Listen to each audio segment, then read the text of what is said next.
Hey, good afternoon. It's Saturday, January 6th, 2024. It's going to be the first Assets Growth podcast that we're starting, which is a new project for us, for our team.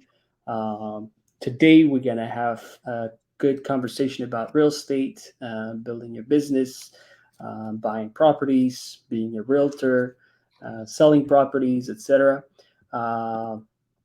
This is how the title goes for today's conversation: how I built a small real estate portfolio in less than 5 years.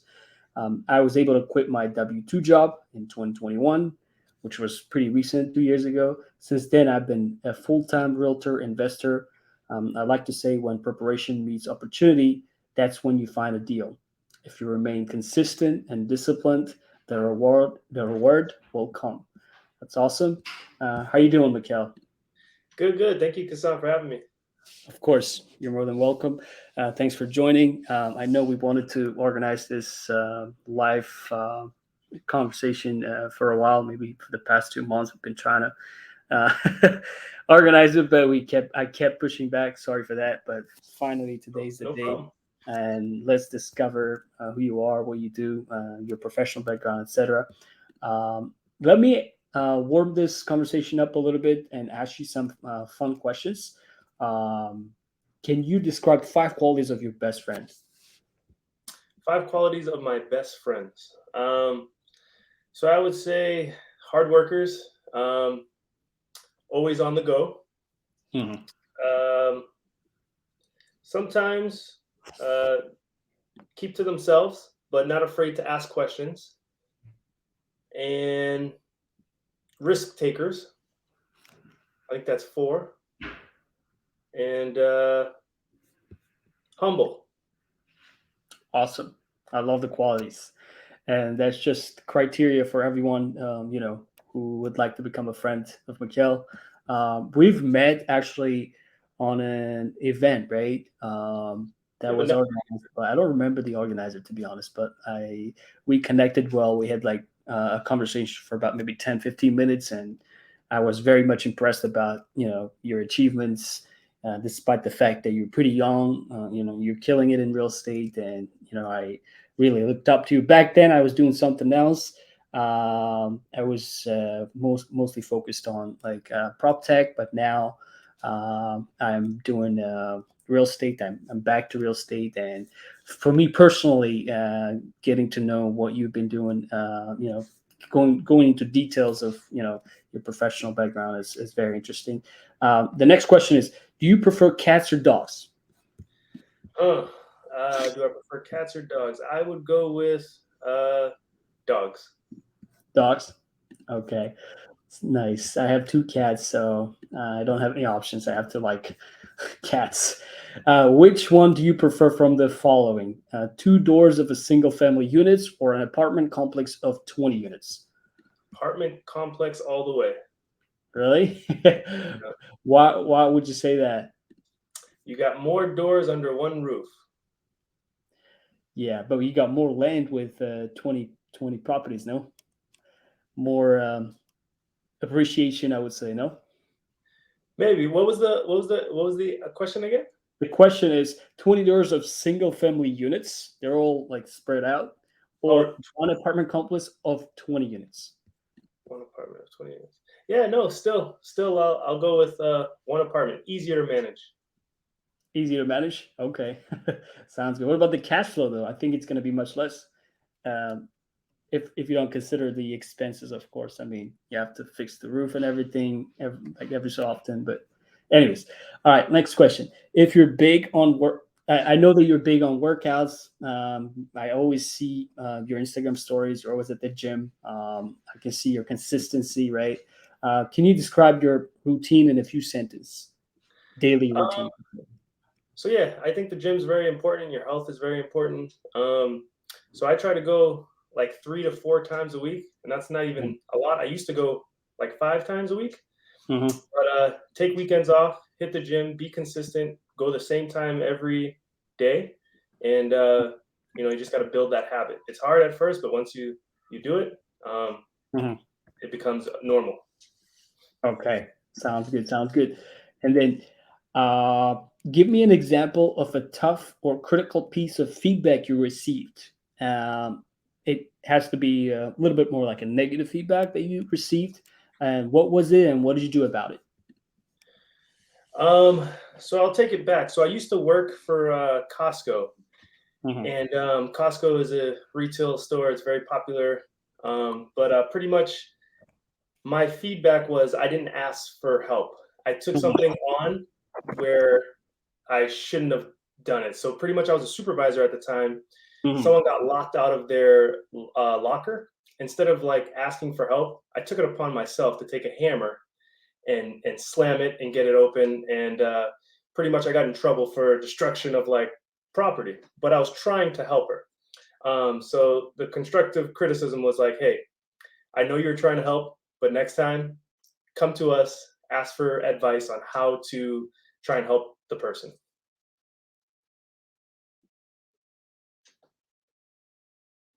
I don't hear you. Can you hear me? Yep, Oh, I hear you sorry, I now. muted myself for a second. I'm sorry. Yeah, the following question is, how many realtors are there in the U.S.? I know that you're a realtor. Let's see if you know the numbers. That's a good question. I've never researched it, but if I had to guess, in the US, it's got to be a lot. Uh, I would Thousands or say millions? not millions, thousands, Thousands. You think? hundreds. I think like a couple, at least 200,000. Really? It Not depends. really. Active, Yeah, yeah, licensees. you're right. You're right. You're right. Yeah, but licensed realtors is a lot. There are over 1.53 million realtors operating in the U.S. as of February 2023. February I was shocked when I found out about it. And I But I bet know that not probably everybody takes it 20%. like seriously, right? Yeah. Yeah, yeah.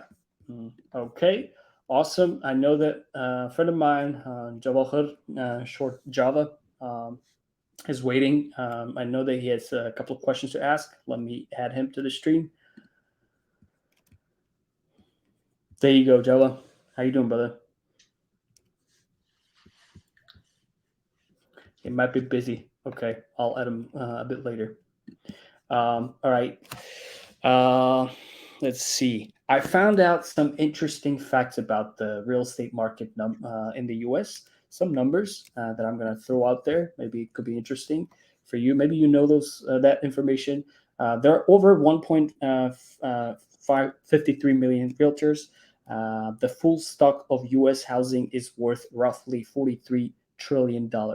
From January 2022 to January 2023, overall home prices across the US have increased by 5.5%, which is a significant number. Um, and currently, 97% of home buyers search for their homes online. The market size of the real estate sales brokerage industry in the US is $222.3 billion in 2023. There are 143.8 million housing units across the US. There were 5.95 million homes sold in the US in 2022 alone. In just 1 year, there were almost 6 million homes sold in the US. That's how big the US market is, basically. That's why you see a lot of people from Europe, Asia, and other countries want to invest in the US market. And real estate is one of the safest baskets for their investment. And San Francisco, California has the highest median selling price for US real estate at 1.36 million. And then Manhattan, New York has the most expensive cost per square foot in the US. Can you guess what it is? Uh, Maybe so 2 million cost per square foot. cost per square foot. So $1,000 per square foot. Yeah, a little higher, 1,400 per square feet. Yeah, that's pretty expensive, I guess. Um, let's talk about your background first. Where did you grow up, and where do you come from, and how did how was your transition to real estate? Yeah. So I grew up in I was born in a town called Watertown, Massachusetts. Um, pretty much from there, that's closer to the city. And then middle school, I moved south of Boston. And pretty much at that point, did what everyone does, went to high school, went to college, or what most people were supposed to do. So I did that. And then pretty much I learned about real estate. I accidentally, I never rented. And back then my wife and I just figured we should buy. And so that's kind of where we started. We bought our first property in 2013 when I was 21 years old. 2013. Okay. Yep. And so you want me to? I'll just tell you the whole story. Yeah. Well, you can go ahead, and I'll ask some questions as we go. All right. Yeah. So we bought in 2013 with no intention of investing, but pretty much knew it was a starter home. It was smaller. It was just under 1,000 square feet, 3-bed, 1-bath, and the price that we got it for was incredible back then. It was $196,000 in a town called Holbrook, Mass. And so pretty much we lived there for 5 years. I was going to college, I was working, and pretty much just living check to check, not knowing what to do, just going to school, going to work, just doing the rut of life. And pretty much it was 2018. A buddy of mine, who's actually a pastor at our church that we go to, he was watching our kids because my grandfather had just passed. And so we went to go pick up our kids, and he lived in a 2-family. And he mentioned a website called Bigger Pockets. And so that's when the light bulb kind of went off. Prior to that, I never knew about passive income, rental income. And so he kind of filled me in on real estate. And so I was like, all right, let me listen to this podcast. Let me check it out. So I took like the next 3 months and I started listening and absorbing a lot of information. Of course, I came across the book Rich Dad, Poor Dad by Robert Kiyosaki. And I became in love. I was like, you know what? This is amazing. So I went and got pre-approved for a property. And about 6 months after learning about Bigger Pockets, I found a 3-family. And pretty much from that point, I had to move to Rhode Island. And so it was 2018, and because 5 years had gone by, and properties were still expensive. So I couldn't buy in Massachusetts. I bought in Rhode Island. And so I rented out the original single family that I had. And back then my mortgage was about $1,200, and I ended up renting it for $2,100. So just that one move was game changer for me. I no longer had to cover a mortgage. I had it paid by the renters and some cash flow. Oh, you were cash flowing, right? Yeah, it was cash flowing. Okay. What was the cash flow amount every month? So pretty much, so with the mortgage being around $1,200 and $2,100, I had about $900. After expenses, probably $200, I would cash flow around $700. $700 cash flow. Is that including the yearly expenses, like something depreciates, you have to replace certain things and stuff, right? Are you considering that? No, that wasn't considering if I had to do any extra expenses, but just on a normal regular months, it would be around $700. Okay, gotcha. So how many years have you been in real estate again? So it was 2018 that I bought that first multifamily. And then in 2019 is when I got my real estate license. Gotcha. Okay. A friend of mine is here. Hopefully he'll be able to jump in here. Hey guys, Mekkel, can you hear me? Yep. I can hear you. Hey, good afternoon, gentlemen. I'm so sorry for earlier. I could hear you on my phone.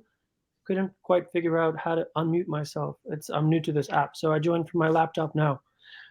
Thanks for sharing your story, your success story. That's awesome to hear that someone at such a young age would, have the knowledge and the patience and the grit to be able to sacrifice their time and invest in themselves and their future and do it with their life partner, which is amazing in and of itself, right? Can you talk more about that teamwork and partnership that you received from your closed ones and how vital it is for you at that time? Excellent question. So I think it's very, very important to make sure you're on the same page with your spouse, because if you're not in alignment, it could be very, very difficult. So luckily, I'm the more riskier person. My wife is a little less risky, but she trusted me enough to kind of follow my journey, and we moved a couple times to Househack. But I told her up front, this is what we're going to do, and as long as you have clear communication and make sure that you guys are on the same page, I think it's very doable. But I think if you're in a situation where your partner isn't on the same page, you might have to bring in a third party that's already doing it, that has done it and is successful, so that they can kind of hear from someone else that's not you. That's awesome. Thank you for sharing that. So kind of like surrounding yourself with people that are more successful than you, that you aspire to be. Yeah, and that's one thing I always tell people to do is definitely surround yourself with other people that are crushing it. And that's one reason myself, and that's actually how me and Kassan met, is through a real estate event. So I'm always trying to attend at least one event a week to just absorb more information, but also build my Rolodex of people that I know. The more people you know, the more things you could learn. Well, it's certainly nice to meet you, and I just want you to know that you have a contact here in Orlando. Before I go, I don't want to, flood you with too many questions, but I do have one final question. What advice would you give to someone that wants to crush it but is new to the game at this time and period with these current challenges, with rates being high? For example, what if someone that's working full time has their license, is part of a brokerage, doesn't get too many leads, but he really wants to make it in real estate?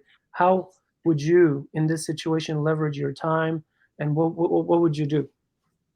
So no, that's a really good question. So I was kind of in the same boat, and pretty much real estate just has to ooze out of you. So even while I was full time, working at Costco, I would tell anyone and everyone about real estate, and it ties back to the gym. You just have to be consistent. Whatever your routine is, just keep at it, and don't worry about step 20. Just worry about step 1 and step 2 right in front of you. And the closer you are to your goals, just don't make them too crazy where you can't reach them. But talk to everyone about real estate, and slowly, as you begin to grow your realtor business, that's what I was able to replace my income and kind of slowly step down and then slowly quit completely. But just be consistent and tell everyone about real estate. You want to be known as Java Mr. Real Estate. Follow me on Instagram, bro. It's Java the Realtor. Loved your response. Thank you so much. I'll mute myself now and continue watching this amazing podcast. Awesome. Will do. Thank Thank you. you for the questions. Righty. Awesome. So don't look too far ahead. That's one of the advice, right? And take it step by step, right? But you need to have a game plan, do you? You need to be in the future. You want to have attainable goals. So I sit down every year with my wife, and we pretty much go through our goals. We have 90-day goals, and we have 30-day goals, 90 days, and then for the year. But you want to have an outline. You want to have something that you can track. If you're not tracking, you're not going to know where you're at, where you stand, and how can you succeed over last year if you don't know what you did. So you need to have solid goals in place. Okay, solid goals are a must for sure. All right, let's go in a chronological order. I know that you didn't start your professional journey in real estate between 2011 and 2015. You went to school to obtain your bachelor's degree in business administration and management based on your LinkedIn profile. Let's talk about this. Why did you get into school in the first place? And did it help you in any way to become successful in real estate at all? So I went to school not because I knew what I wanted to do right away going to college. Most people don't. Typically, once you read Robert Kiyosaki, Richard, that book, pretty much you go to college to essentially, depending on the field, there are some fields that require it, but for the most part, we're trained to be employees. And at the time, that's what I did. I went to college, and it was helpful. The biggest thing, the biggest takeaway that I got was I went to Costco and I became a supervisor and a manager right away.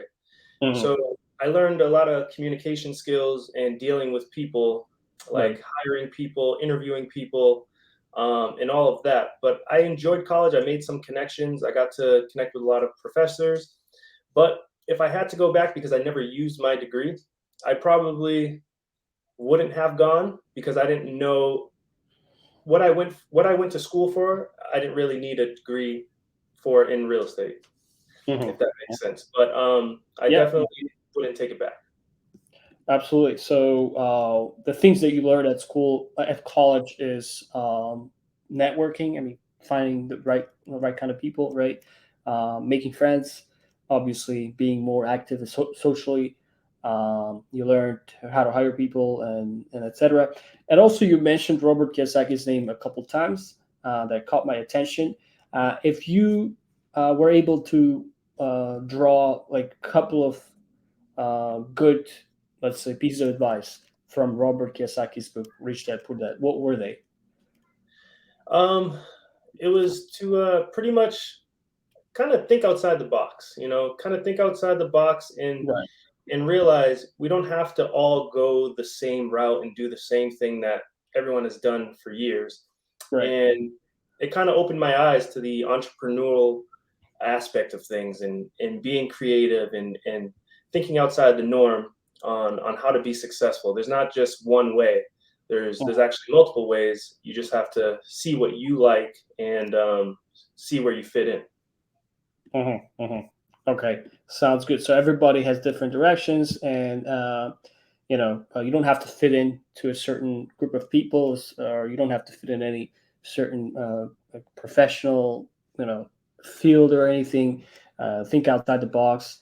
Those were the pieces of advice that you received, right? What do you call four quadrants of I forgot the name, investment or something. Like there's employee, there's solo business owner, there's also what do you call business person who manages the business himself. But yeah, there were four quadrants of something I forgot. Do you remember Yeah, that?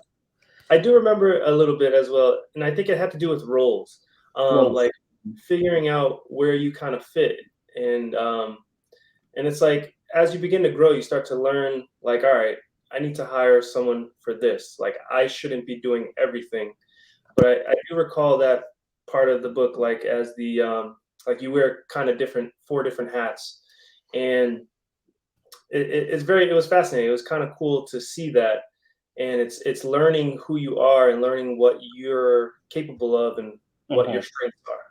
Right, right. Okay, awesome. And then between September 2011 and October 2021, you worked as a front end manager at Costco Wholesale.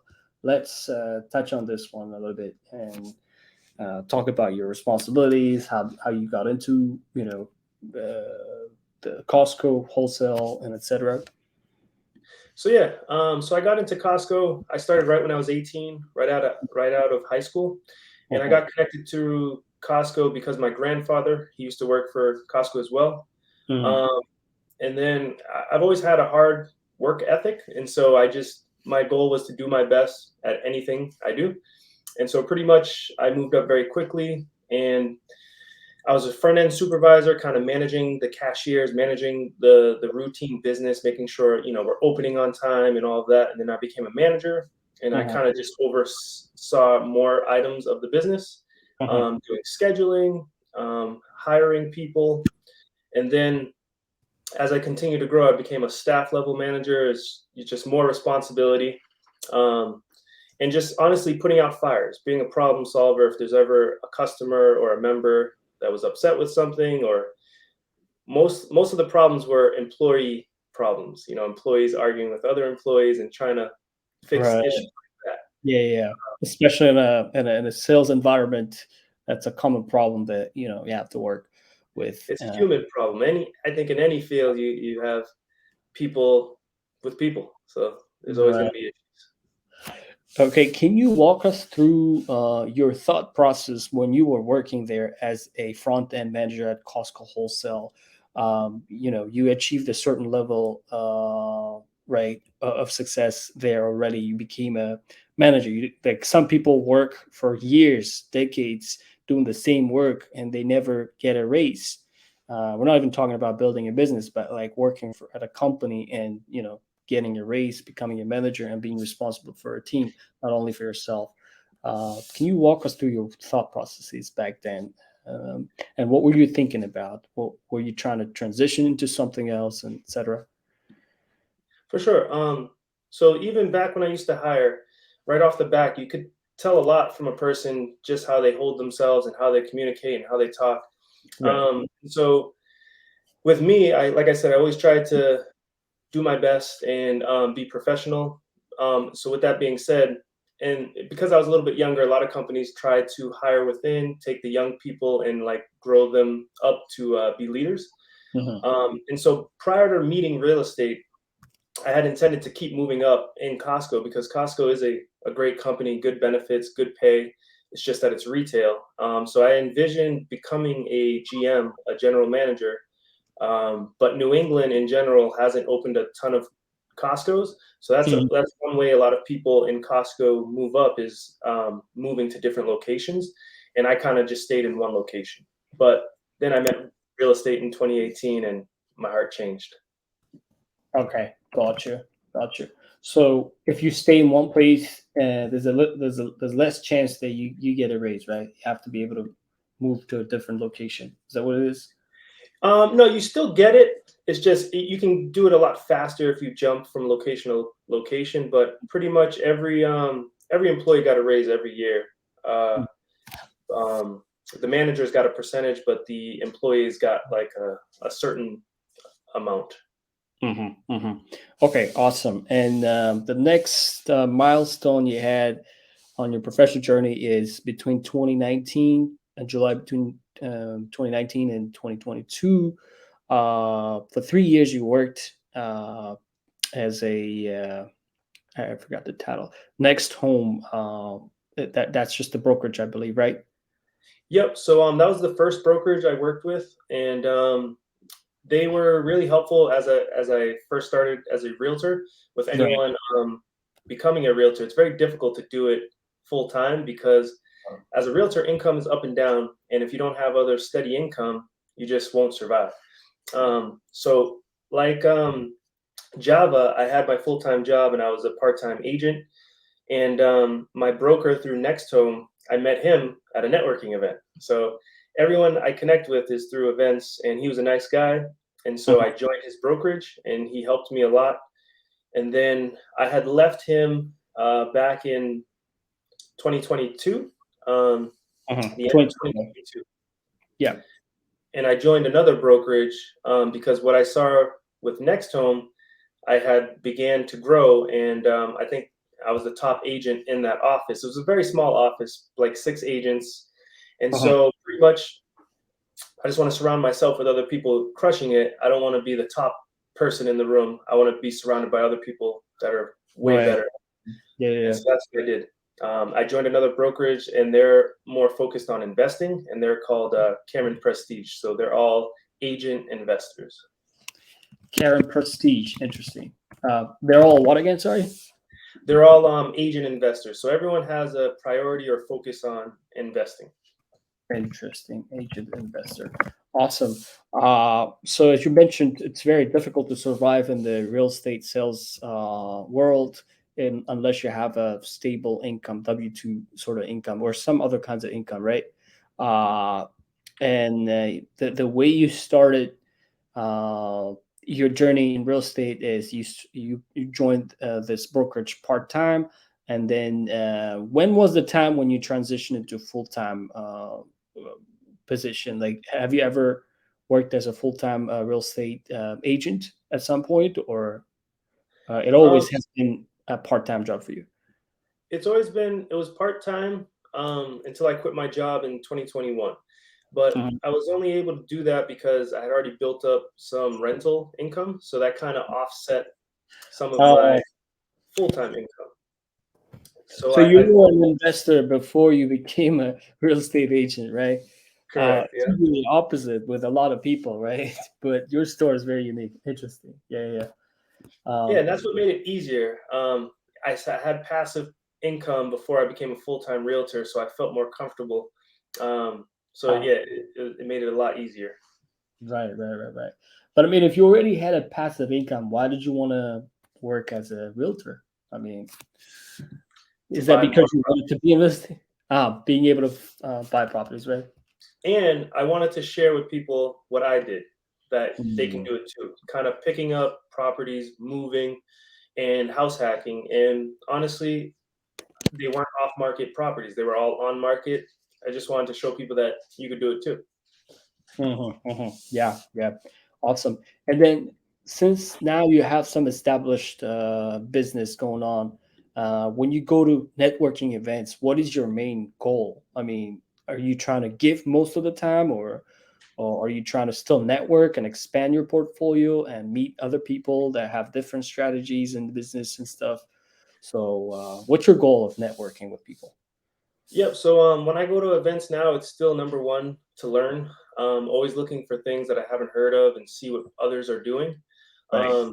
Number two is connecting others to other people. So I have clients that may need a contractor in this town, or just making those type of connections. And then number three, looking for deals for myself, deals for my clients. There's certain areas where people are looking for deals. There's Mhm. there's there's so many deals out there. I cannot take all of them. We all have to, like, everyone. It's a big ecosystem, and I think there's enough out there. We just have to find it. Um, but yeah, just connecting with more people. Interesting. So first of all, to learn more about the business, right? Maybe different kinds of business, maybe commercial, real estate and stuff, right? And then connecting people with other people or connecting yourself, looking for deals.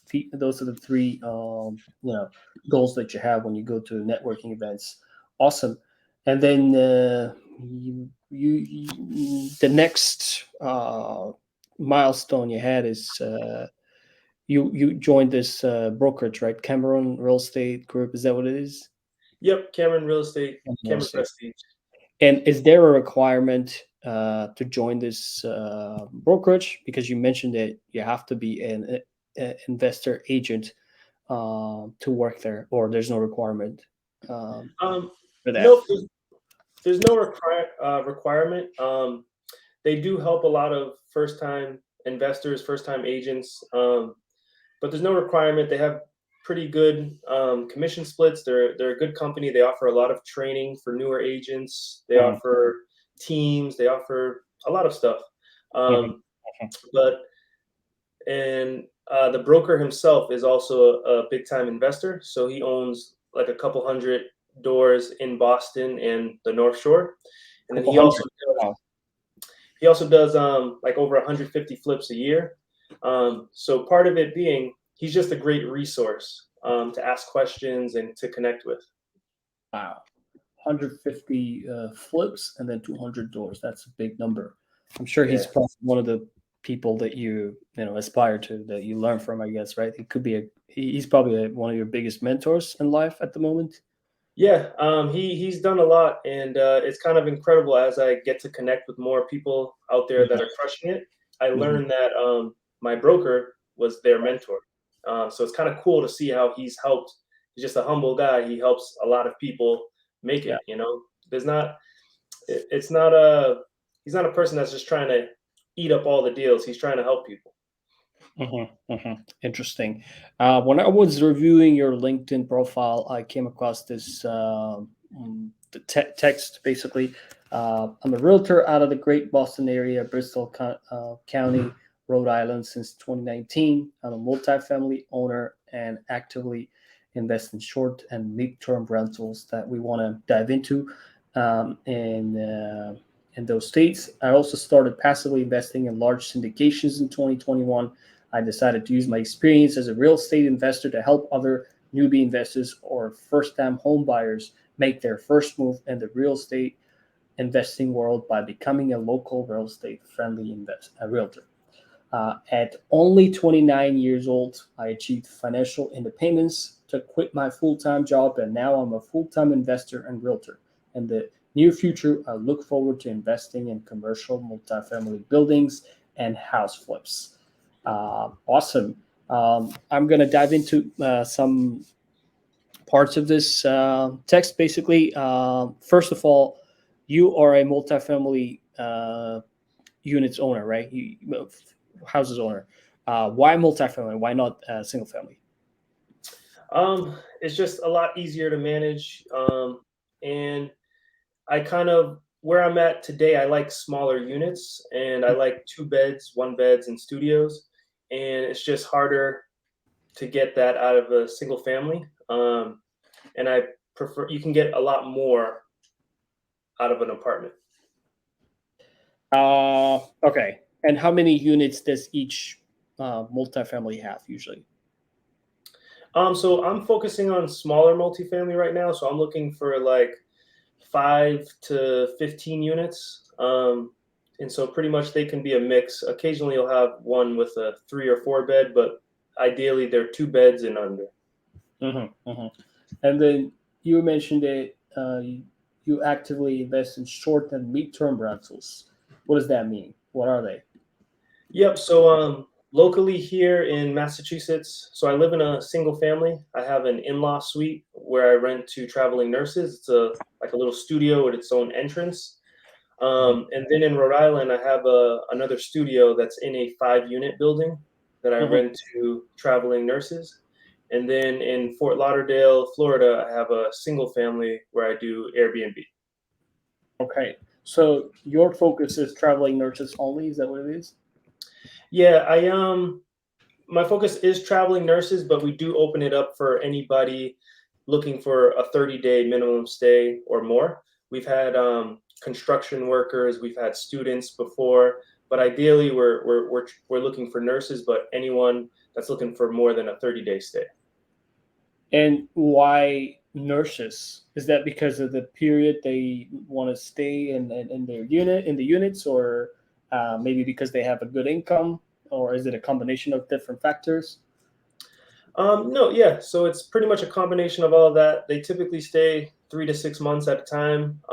They're great working professionals, and they're typically working 12-hour shifts, so there's not a lot of wear and tear on the apartment. And they've been great to work with so far. I've been doing that for about 2 years. Right. Yeah. I think being a nurse is one of the great best professions in terms of the job security and the income level, and also the benefits they get. And they're generally like good people, based on my experience as well. They're really generally good people to work with. And awesome. I have so many questions to ask. Some of them could be random questions, but let's try to answer those. Uh, so you got 13 doors. What kind of properties do you have in your portfolio? Like only multifamily, or you got some single family houses as well, and condominiums maybe?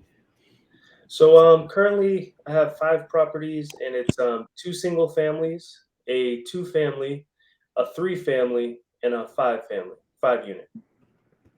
Oh, awesome. And then they're all in the same city, or what are their locations? So one is in Massachusetts, 3 of them are in Rhode Island, and then Hmm. one of them is in Florida. Okay. And then how do you manage those properties if you're in one location most of the time? How does it work with like distance management, or however you call it? So yeah, the Massachusetts and Rhode Island properties I manage myself. They're not too far. The Rhode Island one is probably 40 minutes away. Mhm. Um, and so anything, I try to do as much as I can. Mhm. So a lot of YouTube University, and I can do some plumbing. I can do some electrical. I can. I Oh just wow! can't. I just can't do some finish. I can't do finish work. So I'm not clean. So, So but you're a handyman. a little bit, yeah, a little bit. How did you pick up those skills? When did you have time for that? Trial and error. Trial and error. Um, but it's been a lot. I will say it's been a lot easier since I left Costco. Back when I was full time, I would Right. be gone all day. So I used to work 1 p.m. to about 10:30 p.m. I'd have to take my mornings to go work on properties. Wake up from 6 in the morning, and be gone all day until 11 o'clock at night. Wow. So it consumes like a lot of time on a daily basis, right? Yeah, back when I was just doing everything by myself and just trying to turn over properties and update them. Right. But now, since I'm full time in real estate, I kind of have more time freedom. And now I'm starting to learn I don't like to do this. I'll hire someone to do that, And then it takes me a lot longer where the professional will come in and do it in a shorter time. Mhm. Uh, Question popped up, right? So you said that you got more time freedom.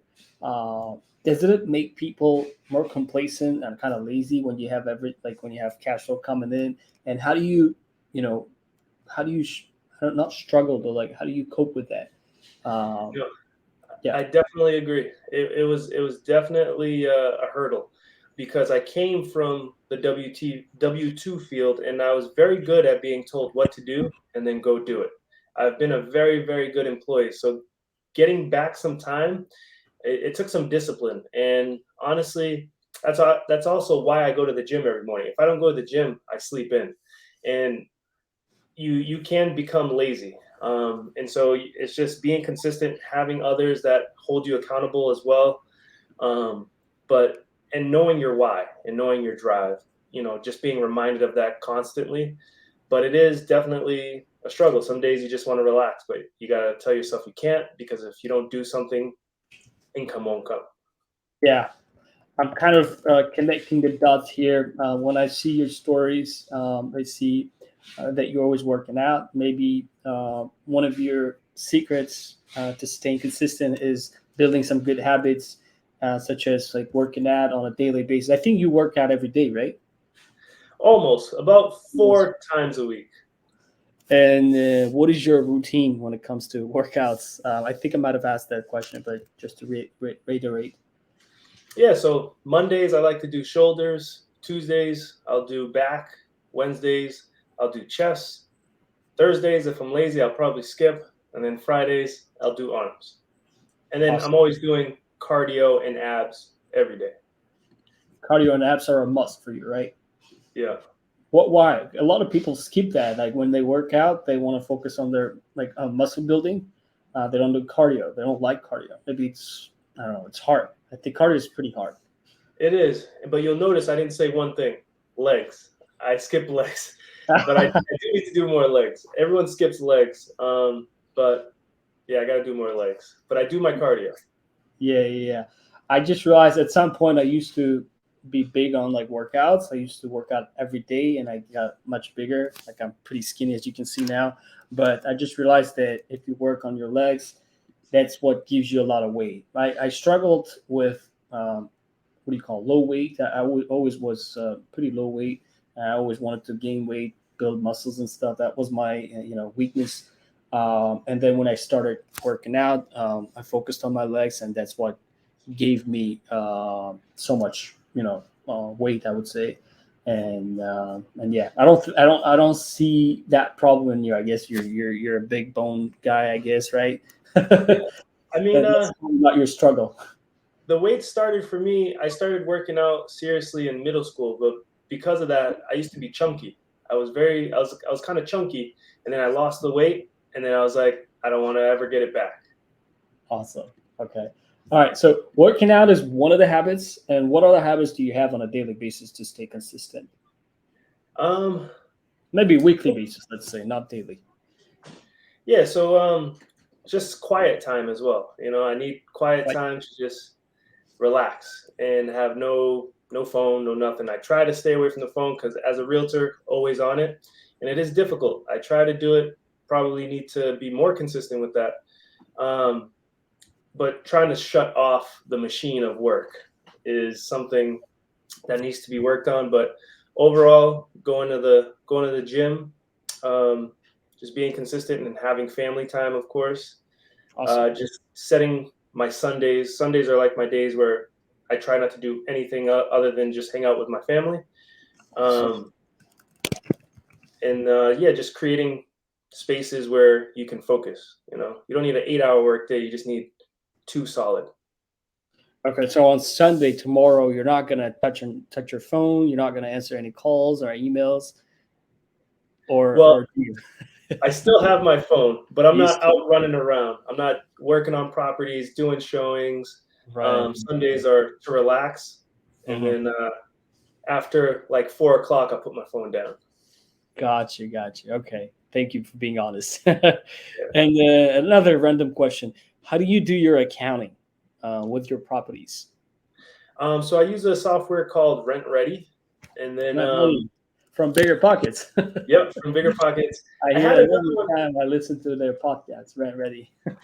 Yeah, it's not bad. I used another one prior that was free, but then I forget the name of it, but it wasn't that good. But Rent Ready's been good for me, and then I also use Excel for my Airbnb and one of the traveling nurse studios. But Rent Ready's good.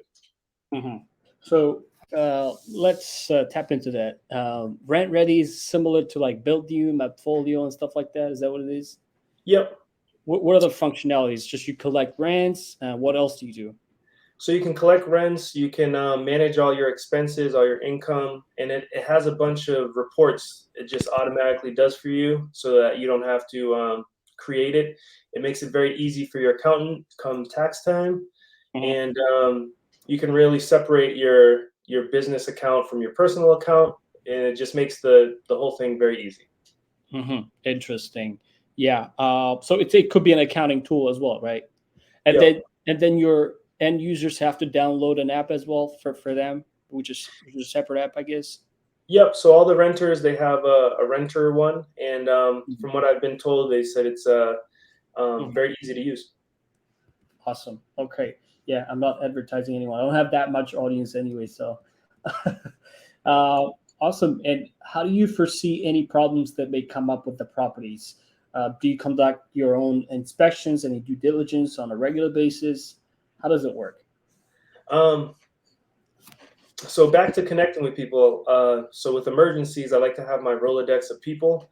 So if I ever need someone in a pinch, I know who I can call to help me. But overall, I when I do rehab a property, I try to update the things that could, you know, deteriorate over time, so that I don't have issues once renters are in there. Right. Um, but for the most part, I've never had an eviction, and I haven't had like crazy stuff. Wow. But I mean, I've had water lines go, I've had small kitchen fires, I've had a little bit of subletting, but this was all a couple years ago. But so far as I turn units, it's been a better transition. Awesome. Awesome. Wow. That must be scary to get a notification in the morning saying like there's a small kitchen fire. Yes, that Wow. one was a scare. Luckily, it didn't end terrible. It was very small. Fire department came and was able to. It was with an oven. Someone started the oven with a kitchen mitten inside, and they didn't have to use water to put it out. They used a special blanket, and they didn't ruin the apartment. Wow. And you have insurance in place for each property, right? Yep. What are the coverages you usually buy, if you don't mind me asking?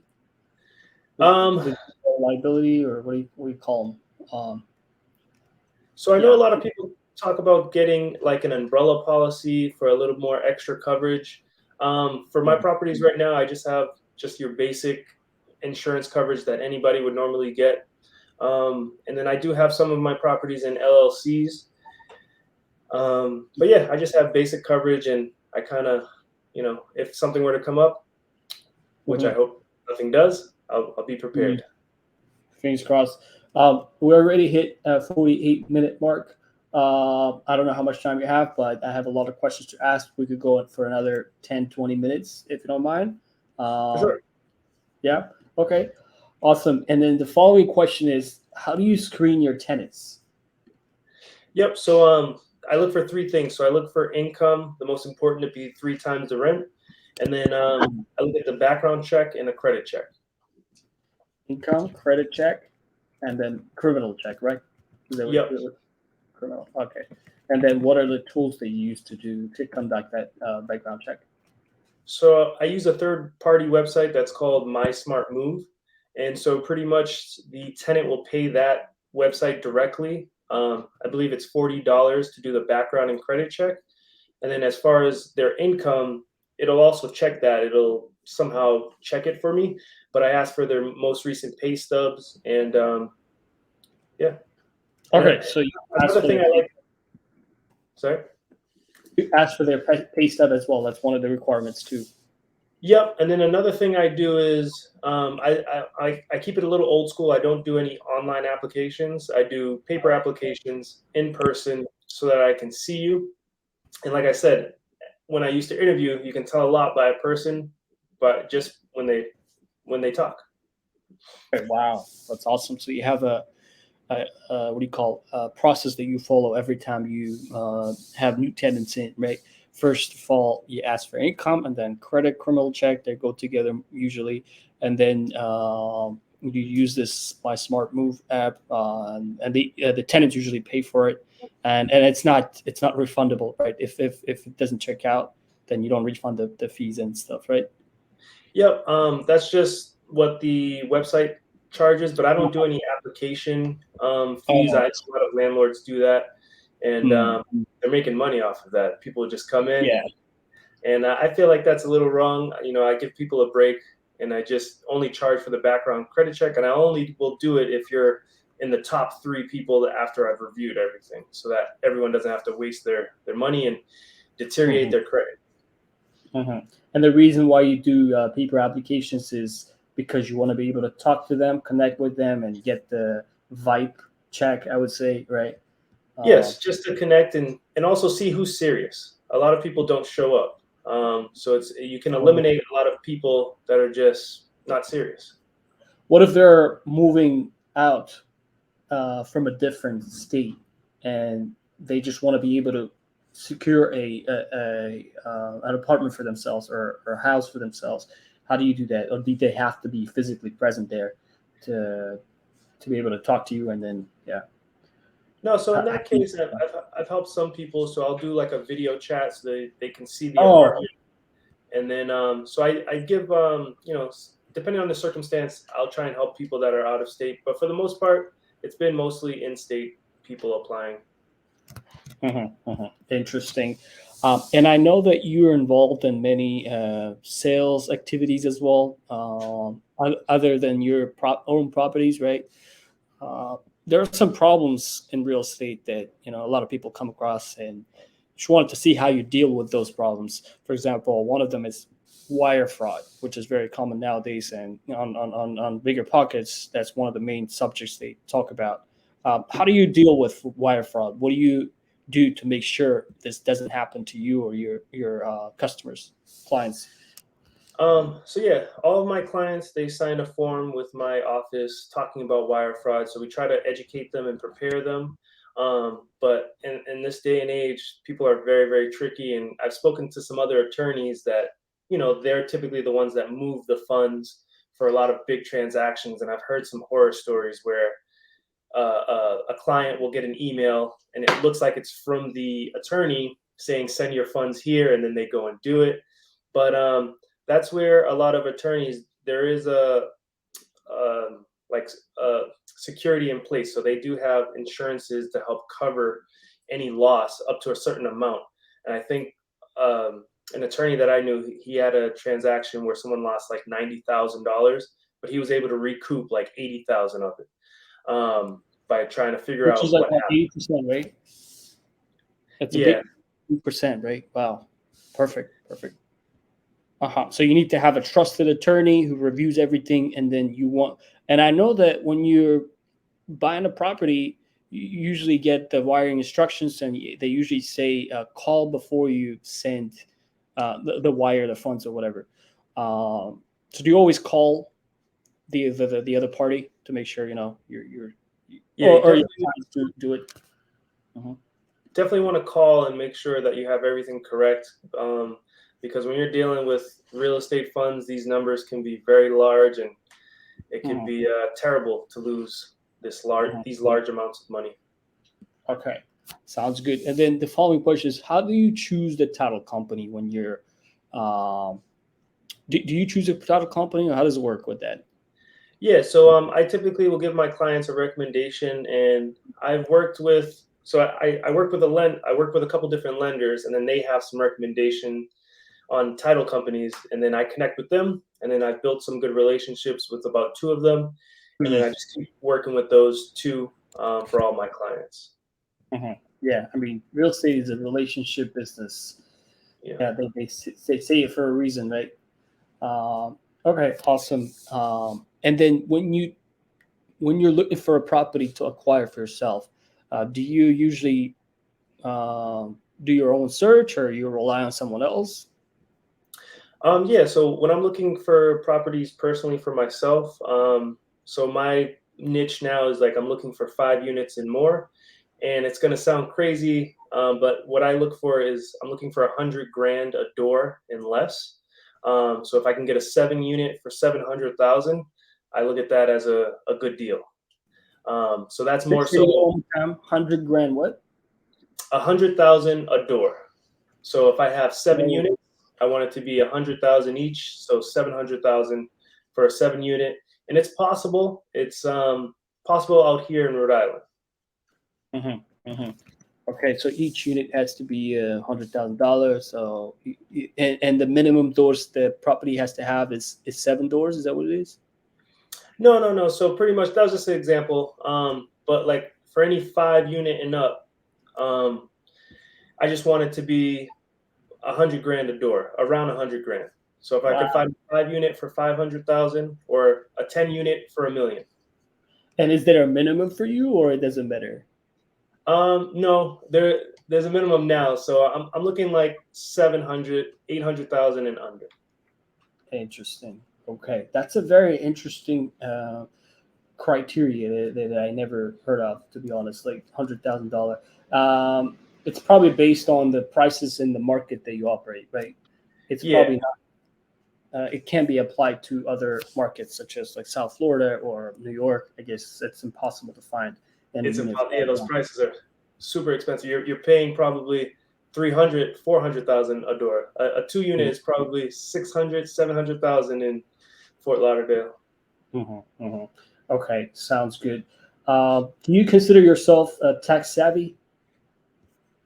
A little bit, but I'm not a big professional. That's why we have the CPA. But I know the surface level. Interesting, interesting.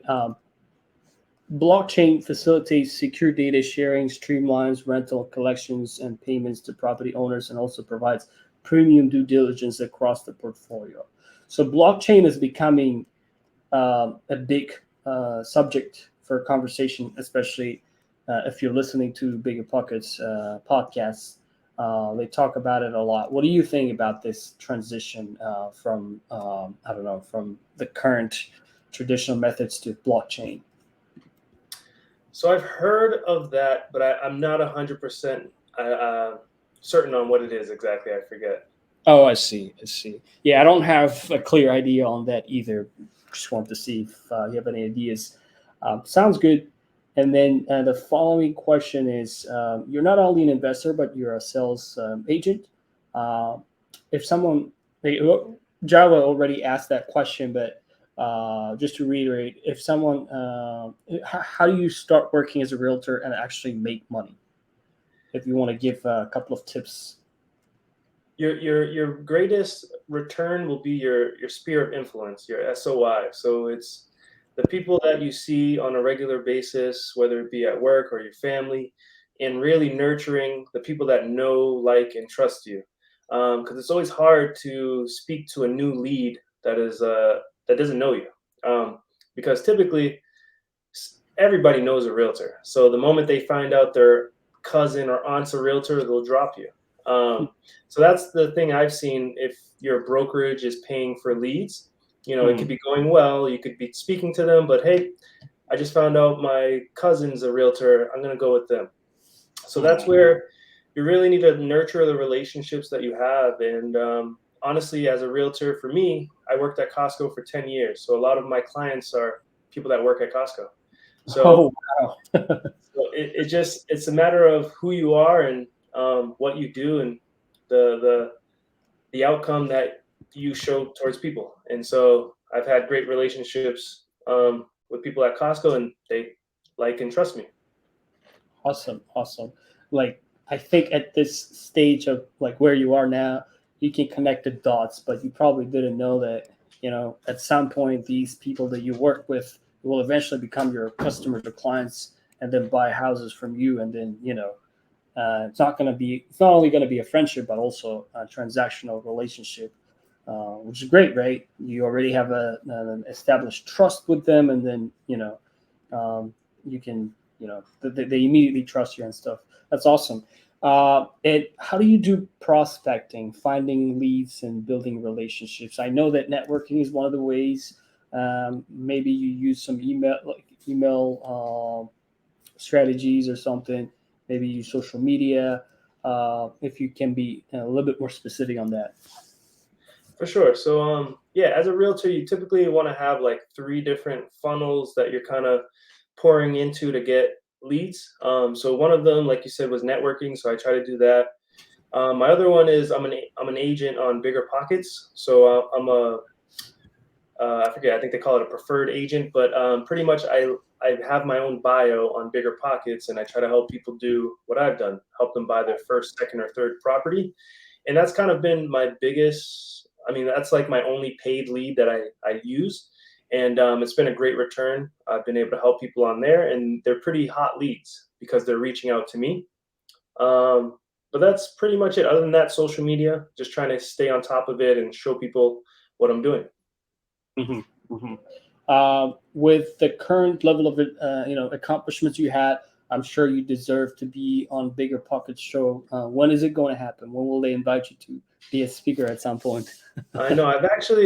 I've applied. I'm not sure if I did it right, but I never heard back.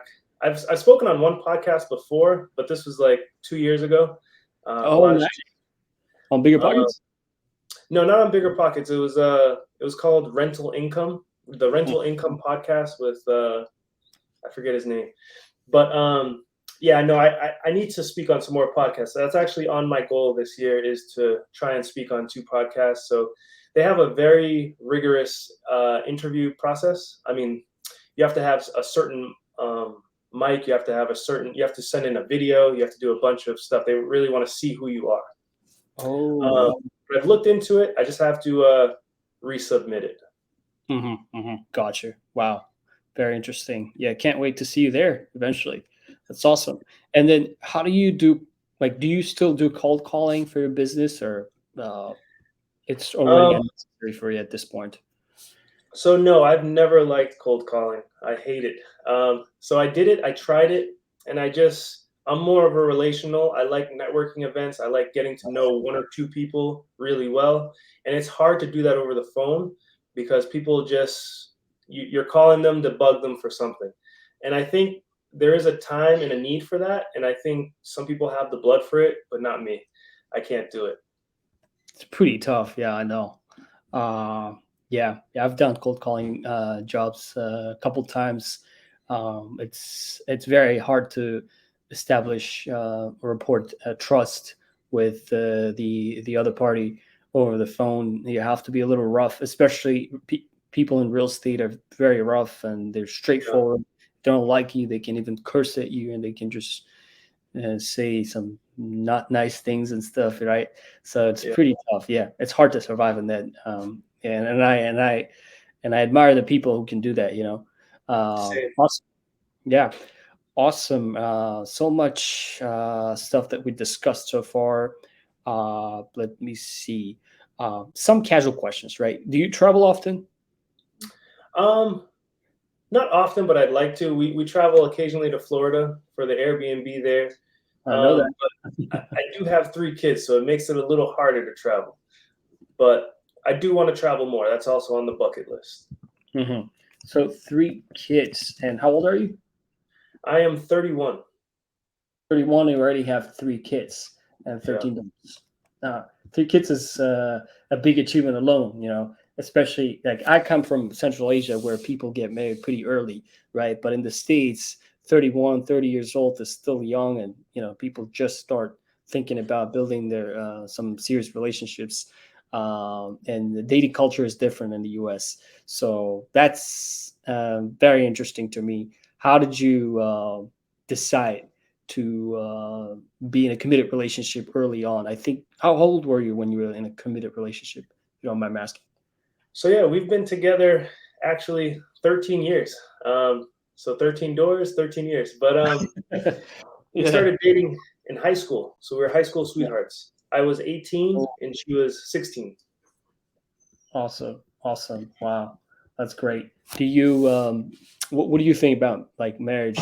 Do you think people have to get married earlier, or, the current trend is more like, live your life until you're 35 and then start building relationships, but you follow the different path.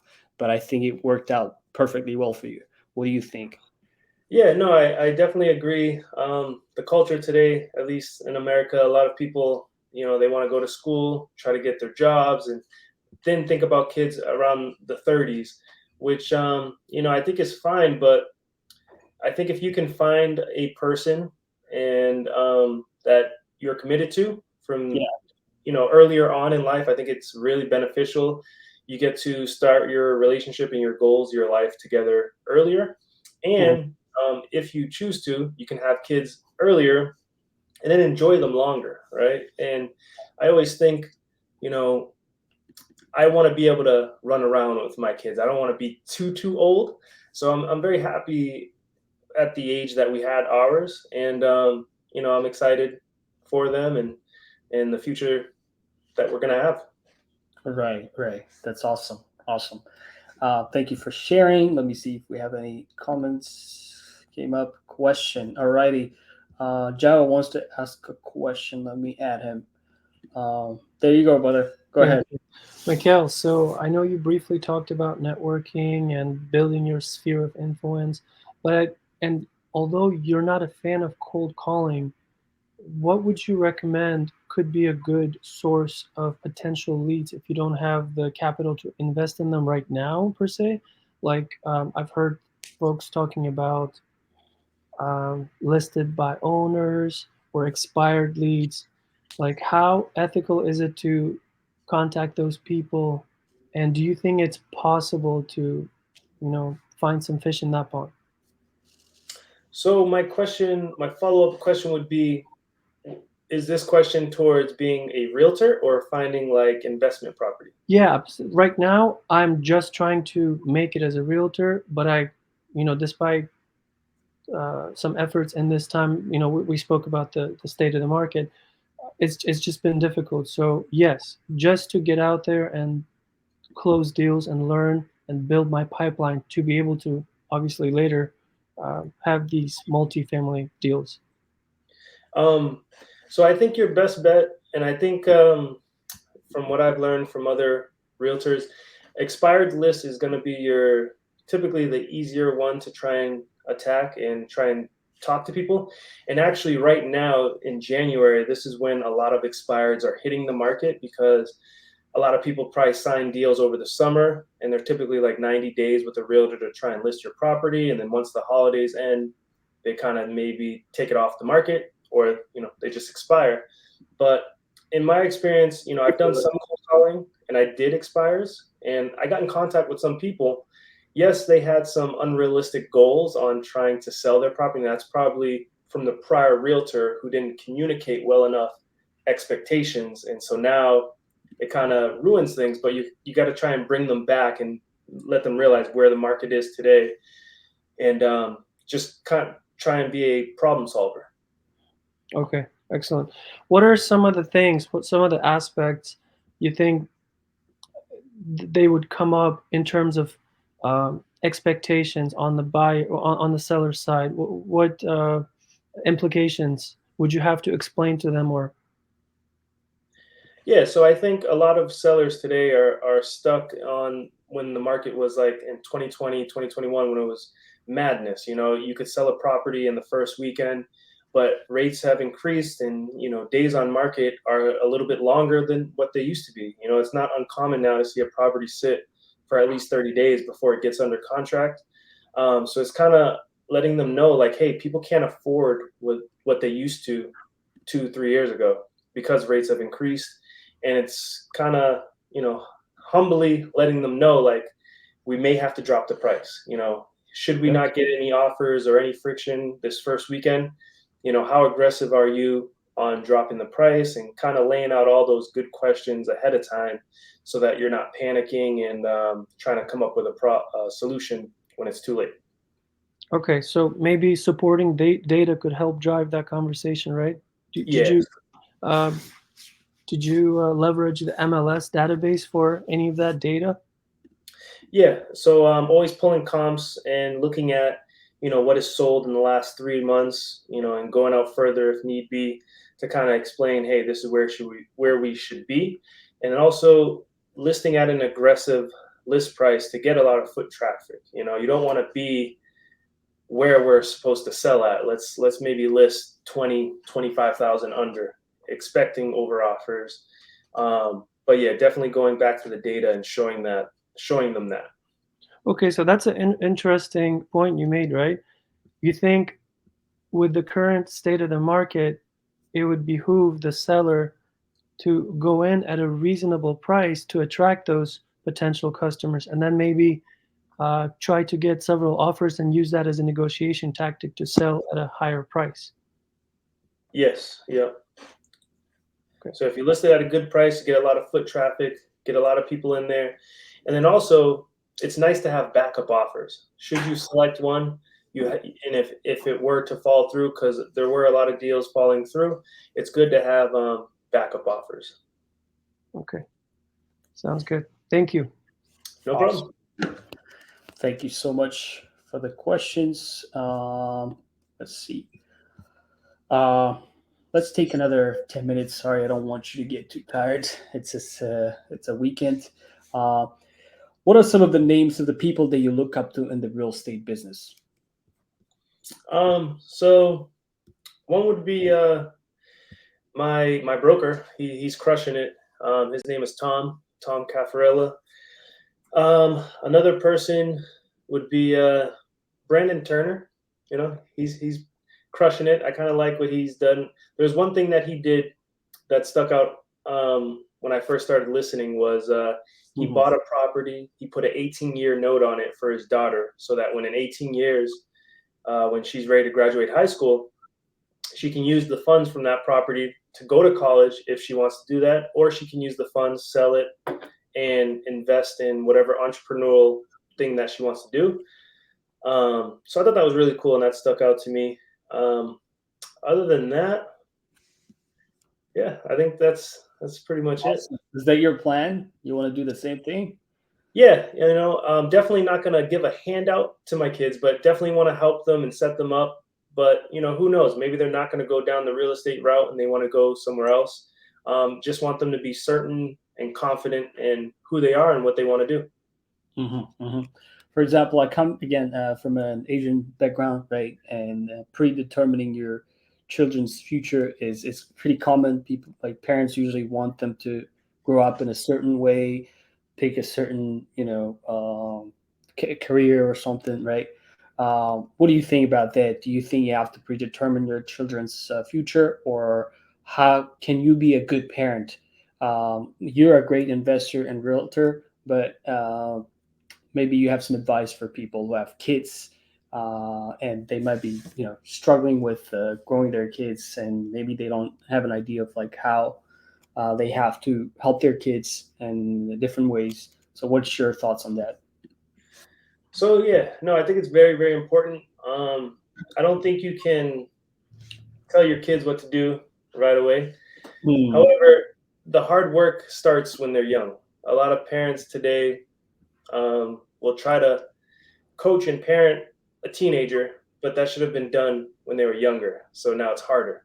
Hmm. So I think if you put in the work in the front and kind of guide them and show them what's right and what's wrong, and show them, how to be a respectable person and how to achieve, greatness and do good things. It'll make it easier come teenage, and adults. But Hmm. sometimes you can do all you can and a child will stray. But Hmm. Hmm. the hope is they'll stay on the right path. You continue to work with them, but it all starts in the beginning. A lot of people, and unfortunately, don't have the time to invest in their kids, which makes it hard. So you kind of see the rut of life happen. But again, goes back to the gym. Be persistent, be consistent, and just keep at it, and you'll achieve greatness. Awesome, awesome. So another interesting question for you, right? What does real estate mean to you? Is this work, business, or investment? Um, no, it's investment. It's fun. What's the saying? If you I forget. It's you'll never work a day in your life if you love your job. But pretty much, Right. I love real estate. Real estate is like I just accidentally fell into it, but it's a lot of fun. Always learning, and it's experiencing a bunch of different stuff. And I'm also learning stuff as a realtor, walking houses all the time and seeing stuff that people don't normally see all the time. Right. Um, but it's definitely not work. It's fun. It's fun. It's life. Yeah. It's energy, right? It's pretty much a combination of everything. Awesome. Um, Great. And personally speaking, like my goal is in real estate is to get to a level where you are now, which is financial freedom, passive income, right? But eventually, personally, I think I want to do some other. I want to get into some other types of businesses that can, provide more, not necessarily passive income, but like it could be more active. Do you have any ideas? Like, do you have any plans to get into other types of businesses or not? For sure, yes, definitely do. And what I've heard and what people say is, master one thing, and then you can dive into other, businesses or assets. But I'd love to open a gym. I'd love to have a coffee shop. I'd love to have, as of like passive income, like a laundromat. But other than that, like passion things, like a gym, restaurant. Maybe not a restaurant. The restaurant business is hard, but definitely a coffee shop. I love coffee. Coffee shop. Awesome. You like coffee, huh? Yeah, Awesome. So, based on our conversation, I'm getting a what do you call a sense that you in life generally leverage everything that you have. For example, you had experience in sales, basically, and management, managing people. You leveraged that. You worked as a realtor. You leveraged it, and now you have a clear sense of direction. You know where you're headed. I think leverage is the key here. And the last question that I want to ask, if somebody else who's watching us have any questions, please throw it in the comment section before the end of the conversation, and I'll make sure we read it and get an answer. What is your plan in terms of real estate investment? How many doors would you like to get to eventually? Maybe let's take 5 to 10 years. for sure. So my goal is not to be a realtor forever, because at the end of the day, it's work. So I still have to communicate with a lot of people, and at Right. times it is enjoyable, helping people, do what I did, but it can be chaotic. So talking to a lot of people and a lot of moving parts. So with that being said, it's not necessarily an amount of doors. It's a passive monthly income that I would like, and pretty much I would like $25,000 a month passively from me and my family, and that would be okay. And pretty much no longer being a realtor, and pretty much for fun, maybe picking up one property a year. Just always kind of trying to be active and stay involved and looking at the market and kind of seeing things. But definitely not being a realtor forever. Right now, it's just the means to pay off lines of credit, which I've used to buy properties. Awesome. Wow. That's amazing. I enjoyed the conversation so much. Appreciate your time. And if you have any final thoughts, please feel free to express them. But I think, yeah, we had an amazing conversation and we could wrap it up. Awesome. Yes, no, this was awesome. Thanks for inviting me, and looking forward to hearing other guests speak on your podcast. Thank you so much, Mekkel. Appreciate it. Let's stay in touch and wish you best of luck in everything you do. Have a Yes. great rest of your weekend. Huh? Yes, you as well. Thank you. Bye bye.